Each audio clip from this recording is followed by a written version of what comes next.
একজন নারী যখন যৌবনে পা রাখে তখন সমাজ তার সৌন্দর্য নিয়ে মুগ্ধ। চারপাশ তাকে বলে, তুমি কত সুন্দর, তোমার চুল, তোমার গড়ন, তোমার ত্বক সবকিছু নিখুঁত। সে নিজেও তখন আয়নায় তাকিয়ে হাসে, নিজের স্বপ্ন দেখে, নিজের শরীরকে ভালোবাসে। তারপর এক সময় সে সংসার করে। সকাল শুরু হয় রান্নাঘরে চুলার ধোঁয়া দিয়ে, আর শেষ হয় সন্তানের জ্বর, বাড়ির হিসাব কিংবা অফিসের টার্গেট দিয়ে। দিনের পর দিন পেরিয়ে যায় নিজের জন্য এক কাপ চা খাওয়ার সময় না রেখেই।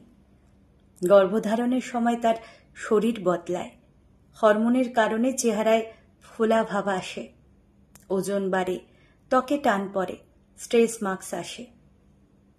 প্রসবের পর রাত জেগে বাচ্চাকে দুধ খাওয়ায়, খাবার সময় পায় না, ঘুম বলতে কিছু নেই। তবু সকালে আবার উঠে পড়ে, স্কুল ব্যাগ গোছায়, অফিসে দেরি না হয় সেটা দেখে। এভাবেই সময়ে চলে যায়। সে বয়সে পা রাখে, চুলে সাদা রং আসে, ত্বকে বলিরেখা।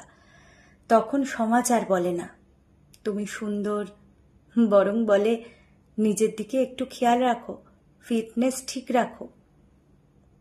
সবচেয়ে আশ্চর্যের ব্যাপার তখন ঘটে যখন তার জীবনের সবচেয়ে কাছের মানুষটি, যার জন্য সে এত কিছু করল, সেই বলে বসে। একজন পুরুষ আনফিট নারীতে আকর্ষণ পায় না। ভাবো, যে নারী তার জীবনের প্রতিটি অধ্যায় ত্যাগ করেছে, নিজের শরীরকে পরিবারের স্বার্থে বিলিয়ে দিয়েছে, তাকে এখন মূল্যায়ন করা হচ্ছে শুধু শরীরের ফিটনেস দিয়ে। এটা কি ভালোবাসা, নাকি নিছক ভোগের মানদণ্ড? একজন নারী তো শুধু শরীর নয়, সে একজন কন্যা, যে বাবার কাঁধে মাথা রেখে কেঁদেছে।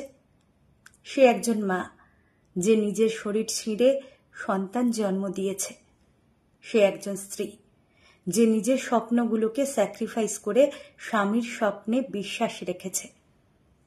সে একজন কর্মজীবী, যাকে অফিসেও প্রমাণ করতে হয় আমি পারি। তাহলে কেন তার শরীরটাকে নিয়েই সব বিচার? একটা নারীর শরীর কি নিছক মডেলিং ফিগার, নাকি সেটি জীবনের প্রতিচ্ছবি, লড়াইয়ের দাগ, মমতার ছাপ, ক্লান্তির চিহ্ন? ভালোবাসা যদি সত্যি হয়, তাহলে সেটা হবে তার সব রূপে। যখন সে হাসে, যখন সে কাঁদে, যখন সে নিজেকে হারিয়ে ফেলে আবার খুঁজে পায়। ভালোবাসা তখনই খাঁটি হয় যখন তুমি তার আত্মার পাশে দাঁড়াও, শরীরের শর্তে নয়।